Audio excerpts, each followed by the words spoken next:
అందమైన చర్మ సౌందర్యం మీ సొంతం. Second aqua radiance deep cleansing gel. ఏ చిన్నయ్య, నేను ఈరోజు చాలా సంతోషంగా ఉన్నాను. చూస్తుంటే తెలుస్తుందిలే. ఏ చిన్నయ్య, మన ఇద్దరం కాసేపు ఆ మండపంలోకి వచ్చిందావా? అయ్యో, నేను నీతో మాట్లాడడానికి నేను చూడడానికి అసలు ఇంట్లో వీలు పట్టలేదు. నేను నీతో చాలా మాట్లాడాలి. రేపు మాట్లాడుకోవచ్చులే. పైగా అయ్యగారు కూడా ఇంట్లో లేరు, వస్తే మన కోసం ఎత్తుకుంటారు. హలో, యజమానురాలాగా చెప్తున్నాను, బోధపడిందా? బోధపడిందమ్మా. రండి. చెన్నమ్మాయి గారు కొండ మీద గుడికెళ్ళి వస్తామని చెప్పారు. పైగా మన చెన్నయ్య కూడా తోడెళ్ళాడు. ఇంకా భయపడతారు ఎందుకు? సాయంత్రం నుంచి వర్షం ఆకుండా కురుస్తాను. మధ్యలో కార్ రిపేర్ ఏదైనా అయి ఉంటే ఎందుకైనా మంచిది, ఒకసారి వెళ్ళి చూసేద్దాం. రైట్, నువ్వు వెళ్ళి బండి. అలాగనే.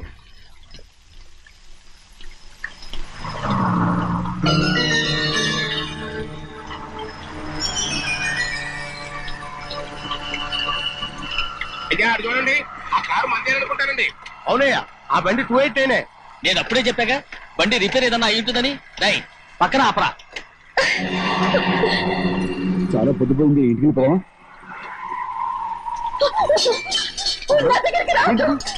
నువ్వు కావాలని కారు రిపేర్ అని చెప్పావు. లెక్క పెడుతున్నావా? నేనా? అమ్మ,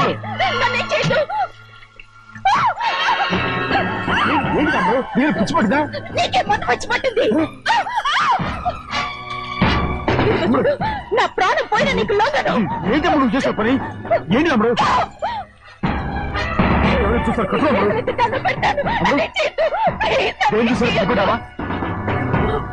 ఎవరైనా వస్తారా?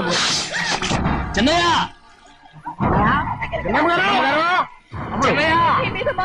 నమ్మకం పెట్టుకున్నాను కదా. రాము,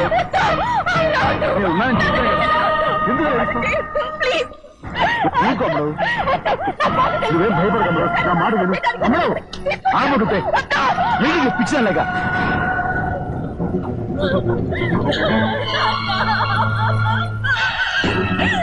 ఏంటమ్మా ఇది? చెప్పమ్మా, చెప్పు. కారు పేరు చెప్పి నన్ను మండపంలోకి తీసుకొచ్చాడు.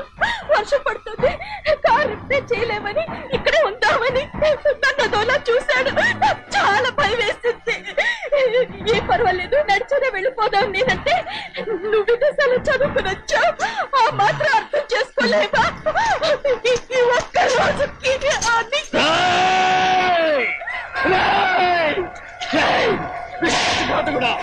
ఎంత పని చేశావు? నేను నా బిడ్డలా చూసుకున్నాను. అలాంటిది నా కూతురు వంటి మీద చేస్తావా? నువ్వు మనిషివి కాదురా, నువ్వు మనిషివి కాదు, రాక్షసుడివి. తల్లిపాలు తాగి తల్లిలో ముగ్గుతే నీచుడురా. నాకే రేపొచ్చిన నయవంచుడురా. ఒరే ద్రోహి, ఇవాళ నుంచి నేను చచ్చిపోయాను అనుకోరా. ఇక నా ఇంటి గెలవకద్దు. నేను ఎలా పెంచాను రా? నా సొంత బిడ్డ కన్నా ఎక్కువగా పెంచాను. ఆ ఒకే ఒక్క కారణంగా నిన్ను ప్రాణాలతో వదులుతున్నాను. నేను వాహనాలు చూపించుకో. ఇదే ఇంకోడైతే నువ్వు చేసిన తప్పుకి నరకేసి ఉండేవాడు.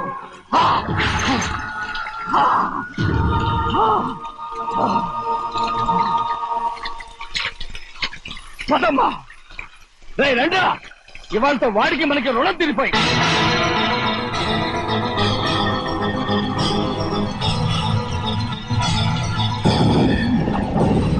చిన్నబ్బాయి, వద్దు చిన్నబ్బాయి, వెళ్ళొద్దు. నా మాట విను. 2 కుటుంబాలు కలవబోతున్నాయి. వద్దు చిన్నబ్బాయి. చిన్న వెళ్ళొచ్చు, చిన్న నా మాట విని చిన్న వెళ్ళొచ్చు. చిన్న వెళ్ళొచ్చు, చిన్న వెళ్ళొచ్చు. చిన్న ఆగో, ఎక్కడికి వెళ్తున్నావు? ఒక నౌకరేదవా? నా అక్క కూతురు ఒంటి మీద చెయ్యేశాడని తెలుసు కూడా నన్ను నోరు మూసుకుని కూర్చోమంటావా? అటు తప్పుకున్నాయా? వాడి కాలో చెయ్యం నరకందే నేను నిద్రపోను. నరికేస్తే నీ పక్క చల్లారిపోతుందా? అందుకని పరువు పైన పర్వాలేదని చేతులు ముట్టు కూర్చోమంటావా? పొర్రుందిరా నీకు? వాడిని చంపేసి జైలుకి వెళ్ళి కూర్చుంటావా? పర్వాలేదు, జరిగింది విని గాజులు తొడుక్కుని కూర్చోవడం కంటే అదే మేలు. ఊళ్ళో నలుగురు చేత మొహం మీద ఉమ్మయించుకోవడం కంటే జైలుకి వెళ్ళడమే మేలు. తప్పుకో. వద్దు బాబు, నేను చెప్పేది కొంచెం విను. మా నాన్న చిన్నయ్య నెత్తి మీద పెట్టుకుని ఊరేగాడు.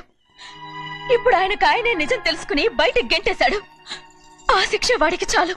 కానీ మీ చెల్లెలు పరువు పోయిందే, దానికి కారణమైన వాడిని నేను ఊరికే వదిలేయాలా? నువ్వు వాణ్ణి నరికేస్తే జరిగింది మాసిపోతుందా? పోదు, కానీ కోపం కొంచెమైనా తగ్గుతుంది కదా. 2 రోజులు ప్రశాంతంగా ఉంటే అన్ని కోపాలు పోతాయి. అవును, నువ్వు కూడా 15 సంవత్సరాలుగా ప్రశాంతంగానే ఉన్నావు, కానీ మీ నాన్నకి నీ మీద కోపం పోనేలేదే. అలాగే నేను కూడా. తప్పుకోవద్దు.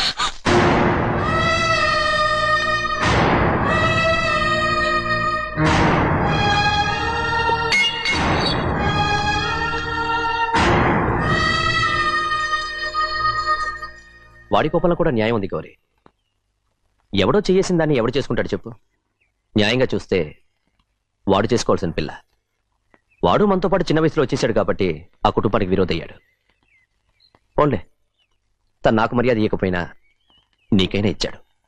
అచ్చా రే మణిదీరా. ఎందుకయ్యా చెన్నైని అడగాలి? కలుపు తీయడానికి ఎంతమంది కూలీలు కావాలో చెన్నైకే తెలుసండి. శనక్కాయలు ఏ కొట్లో అమ్మాలో చెన్నైకే తెలుసండి. జొన్న చేనుకు మందు కొట్టారో లేదో చెన్నైకే తెలుసండి. అయ్యా మరి నేను వెళ్ళొస్తానండి. ఎక్కడికి వెళ్తున్నావు? చెన్నై దగ్గరికండి. ఎందుకు? అదేనండి, కౌలు డబ్బులు ఎవరెవరి పేరుతో ఏ ఏ బ్యాంకుల్లో వేయాలి, ఈ దివాణానికి కావలసినటువంటి వస్తువులన్నీ ఎక్కడ కొనాలి, ఇవన్నీ చెన్నైకే తెలుసండి. అడిగి తెలుసుకుందామని బయలుదేరా. ఏంటయ్యా ఇన్ని రోజులు ఇవన్నీ చెన్నై చూసుకుంటుంటే మీరందరూ ఇంట్లో తిని కూర్చుని ఏం చేస్తారు? గాడిదలు కాస్తున్నారా?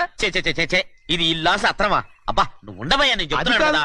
వంటింట్లో ఏమేం చేయాలో ఎంతెంత చేయాలో తెలియక అందరూ ఖాళీగా కూర్చున్నారు. 2 రోజుల నుంచి చెన్నై పళ్ళకు రావట్లేదంటగా. వెంటనే డ్రైవర్ పంపించి చెన్నైని పిలిపించాడే. 2 రోజులుగా నువ్వు ఎక్కడికి వెళ్ళావు? సముద్రం ఎలా ఉంటుందో చూద్దామని వైజాగ్ వెళ్ళానండి. వెళ్ళా సముద్రంలో గోవిందయ్య అయ్యా ఈ లెక్క చూసి పంపించి. అగా నీకు లెక్క చూసి కదా డబ్బులు ఇవ్వాలి. మరి ముందే అయ్యా అయ్యా అయ్యా అంటూ ముష్టోళ్ళగా చేయి చెప్తావిట్రా. నువ్వు ఎప్పుడు వచ్చావు, నీకు ఎంత ఇవ్వాలి చెప్పు. గుమ్మస్తా మీరా నేనండి. మీకు లెక్కలు తెలియకపోతే వెళ్ళి చెన్నై గారిని అడగండి. ఏంట్రా డబ్బా ఇస్తున్నావా? నన్ను ఉద్యోగం అనేది వెళ్ళిపోమన్నారు కదా. అంటే ఏడుస్తావిట్రా? ఎక్కడికి వెళ్ళాలో ఎలా బతకాలో తెలియక ఏడుస్తుంటా. సరే సరే సరే ఏడో ఒక. ఇప్పుడు మా ఇల్లు చూసుకోవడానికి ఎవరు లేరురా. నా కూతురు కూడా ఇక్కడే పని చేస్తుంది. మరి నువ్వు మా ఇల్లు జాగ్రత్తగా చూసుకుంటావా? అలాగేనండి. ఈ ఉద్యోగం పర్మనెంట్ కదండి? అది నీ నరకం మీద ఆధారపడి ఉంటుంది. అంతే కదా. తప్పకండి. ఎలా అదేంట్రా నరాలు తగినట్టు నడుస్తున్నావు? బాలేదా? ఇంకోటి నడుస్తాను. ఎలా? నువ్వు పర్మనెంట్ గా టెంపరవరీయే. అమ్మా, చెన్నైని ఇంట్లోంచి బయటకు పంపించినంత మాత్రాన నీ ఆత్మ శాంతించదని నాకు తెలుసమ్మా. త్వరలోనే అక్కయ్యని నాన్నని కలిపి మన 2 కుటుంబాలని ఒకటి చేస్తాను. వెనక ముందు చూసుకోకుండా గొడ్డను బాదినట్టు బాధేశారు. కూతురు ఏం చెప్తే అది నమ్మేటమేనా? అసలు ఏం జరిగింది, ఎలా జరిగిందని ఒక్క మాట అయినా అడిగాడా పెద్ద మనిషి? పోనీ నువ్వైనా చెప్పలేకపోయావేంటి?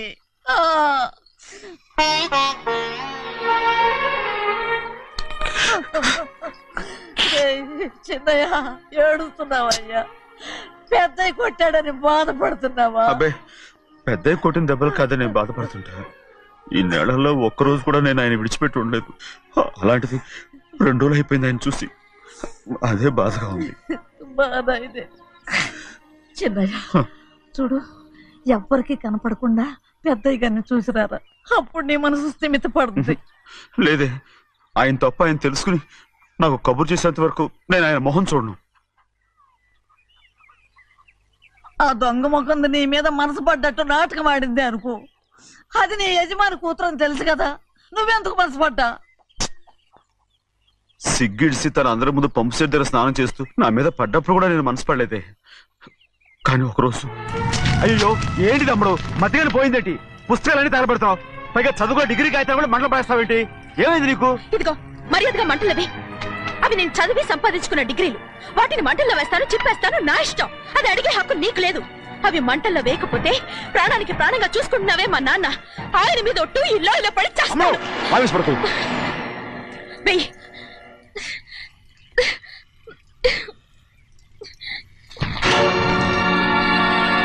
తగలబెడుతుంది నువ్వు చదువుకున్న చదువుని కాదు, మా పెద్దయ్య పెంచుకున్న ఆశల్ని, ఆయన కన్న కళల్ని. పర్వాలేదు,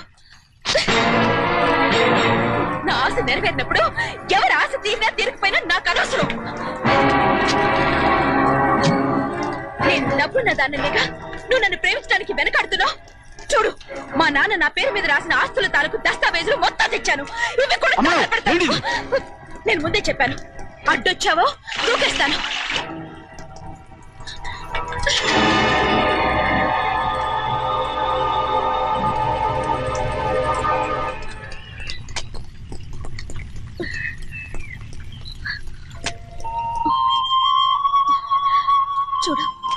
ఇప్పుడు నేను ఒట్టి ప్రభావతిని.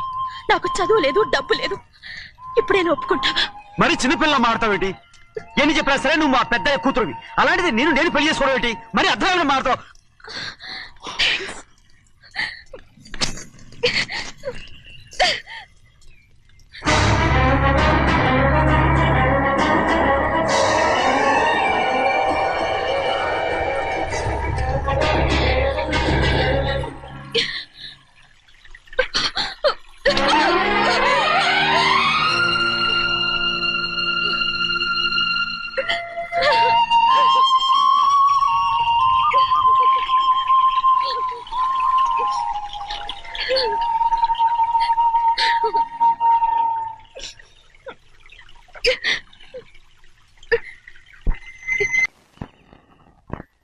ఆ రోజు తగిలిపెట్టిన కాగితాలన్నీ నకిలీవైనా ఉండొచ్చు.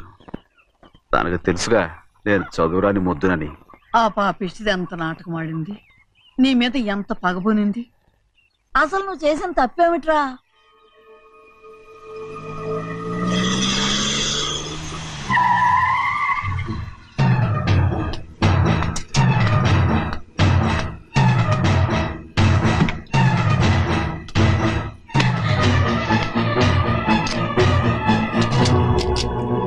నేనా నీ వెంటబడి తిరిగాను? నేనా నేను ప్రేమించమని అడిగాను? నేనా నేను పెళ్లి చేసుకోమని అడిగాను? ఆ రోజు గుడికి రమ్మంది ఎవరు? వద్దన్న మండపానికి తీసుకెళ్ళింది ఎవరు?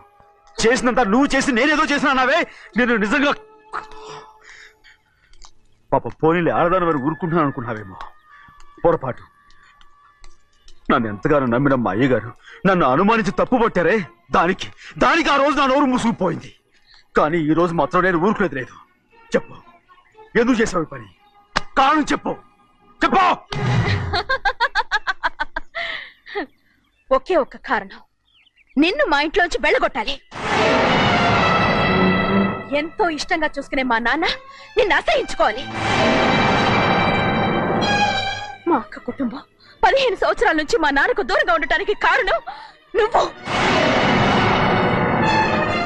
అంతేకాదు, మా అమ్మ మాకు లేకుండా పోవడానికి కారణం కూడా నువ్వే. అలాంటి నీకు మా ఇంట్లో రాజ మర్యాద, అందరి మీద అధికారం. కన్న కూతురైన నాకంటే మా నాన్నకి నీ మీద ఎక్కువ ప్రేమ. అందుకే నిన్ను ఇలా మోసం చేశాను, నమ్మించాను. అర్థమైందా? Good bye.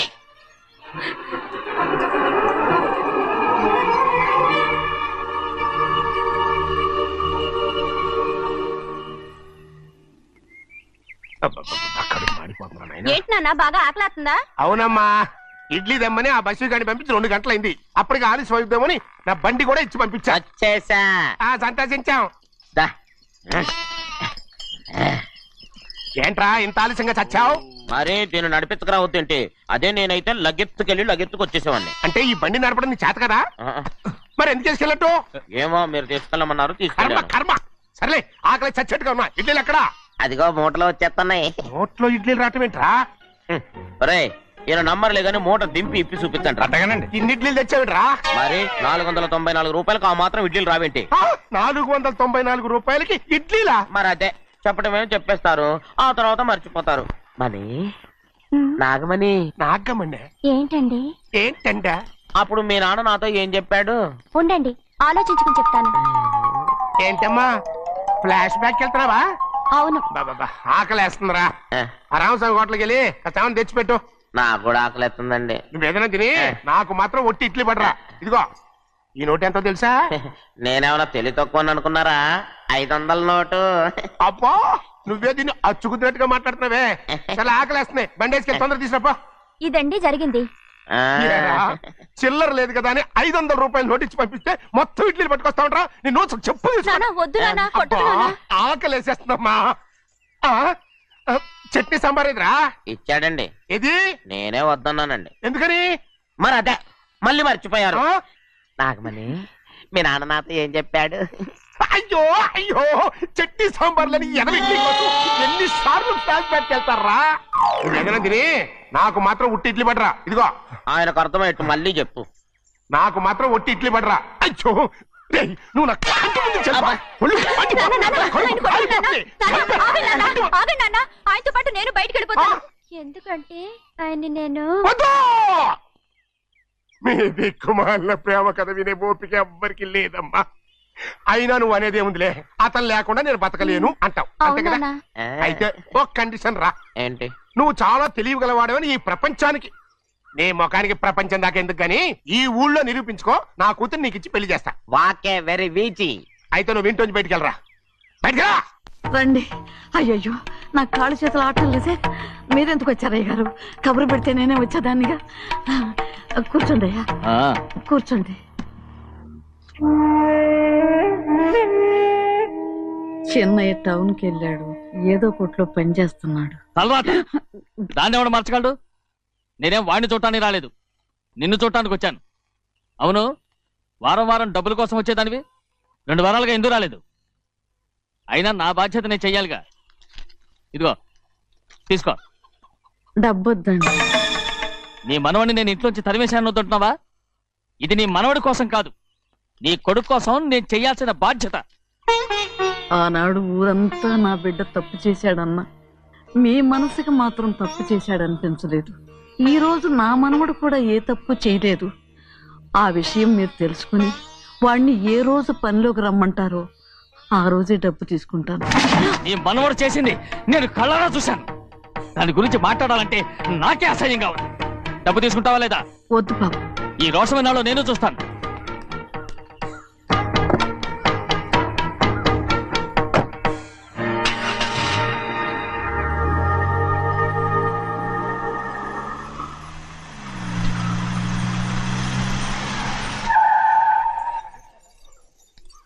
ఏంట్రా అందరూ ఇంట్లో పనులు మానేసి బయట కబుర్లు చెప్పుకుంటున్నారు? పెద్దమ్మాయి గారు అల్లుడు గారు మన ఇంటికి వచ్చారండి. వాళ్ళతో పాటు బంధువులు కూడా తీసుకొచ్చారండి, అందుకే మేమేం అనలేకపోయామండి. తాంబూలాలు కూడా పట్టుకొచ్చారండి.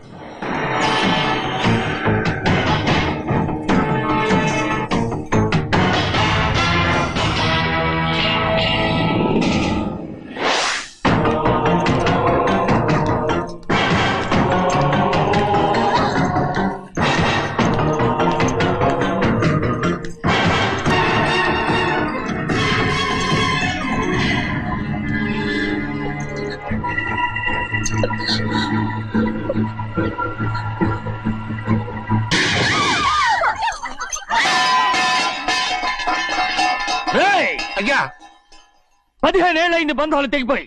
ఎంత ధైర్యం ఉంటే మళ్ళీ ఈ ఇంట్లో అడుగు పెడతారు? ఎవరు రాయి గాడిదల్ని లోపల రానిచ్చింది? ముందు వీళ్ళందరినీ మెడబెట్టి బయటికి గెట్టేయండి. నేనే వాళ్ళని రమ్మన్నాను. ఎందుకు రమ్మన్నావు? నా పెళ్లి గురించి మాట్లాడడానికి. నీ పెళ్లి గురించి మాట్లాడటానికి వాళ్ళెవరు? నా తోడ పుట్టింది, మీ కన్న కూతురు. దాని మెడలో తాళి పండే రోజునే ఆ వర్షం మారిపోయింది. తాళి కట్టించుకుని వేరే ఇంటికి వెళ్ళినంత మాత్రాన మీ కూతురు కాకుండా పోతుందా? ఈ విత్తనవాదం వద్దు. రమ్మని చెప్పి నువ్వే, వాళ్ళని పంపని చెప్పు. అంత కాని పని మేమేం చేశాం బావా? ఇంకోసారి బాగా అంటే మర్యాద తక్కదు. మీ చిన్న కూతురు పరుగు పోయినప్పుడు ఏమైందో ఈ మర్యాద? అది నా సొంత విషయం రా. నాకు సొంత విషయమే. ఏంటో నీ సొంత విషయం? అక్కడ నిలబడిందే అది నా అక్క కూతురు, చేసుకునే హక్కు నాకుంది. అందుకే పిల్లని అడగడానికి వచ్చాం. చెప్పు తీసుకొడతాను. మీ అక్క పోయిన రోజునే ఆ బంధాలు తెగిపోయాయి.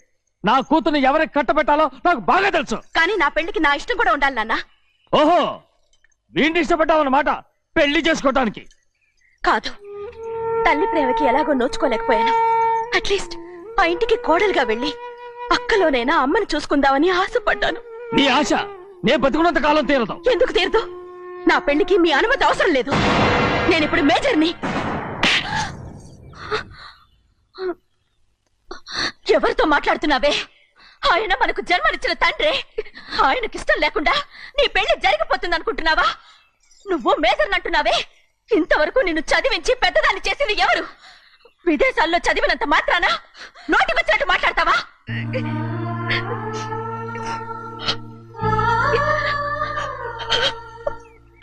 నన్ను క్షమించండి నాన్న.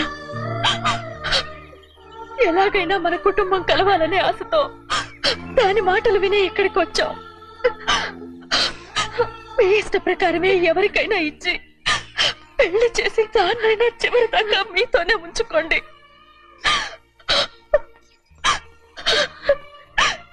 వెళ్ళొస్తానన్నా. ఎందుకు వదినా వెళ్ళొస్తామని చెప్తున్నావు? ఈ జన్మలో ఇక్కడికి రాలేమని తెలిపోయింది కదా. వెళ్తామని చెప్పు.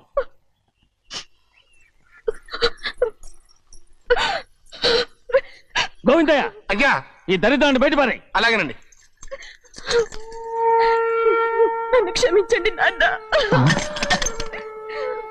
ఊరుకోమ్మా, ఏదో తెలియక చేసావు, పర్వాలేదు. ఏమైందిరా అంతరాట పరిగెత్తున్నారు? ఉండవా ఏమయ్యా, ఏంటి అంతరాట పరిగెత్తున్నారు? నువ్వు నాకు అగనిస్ట్ పార్టీ, నేను నీకు చచ్చినా చెప్పకూడదు. అయినా వయసులో పెద్దవాడు అడుగుతున్నావు కాబట్టి చెప్తున్నాను. మన బసవాడు లేడు, వాడు పండుతున్నాడంట. అగా బసోడు ఏంటి, కొండ ఎత్తడం ఏంటి, ఎగతాళిగా ఉందా? నేను ఎగతాళి చేయడం కాదండి, ఊరంతా పరిగెడుతున్నారు. పైగా 10 రూపాయలు టికెట్ అంట. బసోడు కొండ నేను తీసుకెళ్ళి చూపిస్తాను. నా కూతురు ప్రశాంతంగా ఉండండి, ప్రశాంతంగా ఉండండి. ఆంజనేయ స్వామికి ఒక పండగ కాలే, బాగా ఒళ్ళు పట్టంటారా.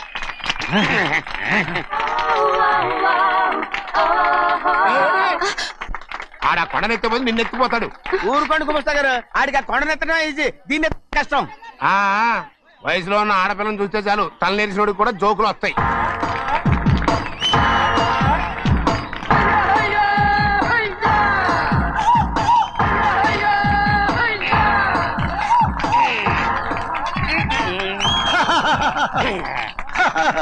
రెడీ. ఏంట్రా రెడీ? కొండనెత్తు. ఓ 50 మందిని పిలవండి. ఎందుకు? ఆ కొండను తెచ్చి నా చేతుల మీద పెట్టడానికి. అప్పటి నుంచి నేను చెబుతూనే ఉన్నా, ఇది ఫిట్టింగ్ ఏదో పెడతాడు అని. ఒక్కడనా నా మాట విన్నారా? ఊరుకోవా, నీ కూతురని మాటలేదు, మేమే వింటాం. ఇది ఒక పిచ్చి కొయ్యి. ఏంటి 50 మంది వల్ల కాదా? అయితే ఊరు మొత్తం వచ్చి ఆ కొండను తెచ్చి నా చేతుల మీద పెట్టండి, అప్పుడు నేను ఒక్కనే ఎత్తుతాను.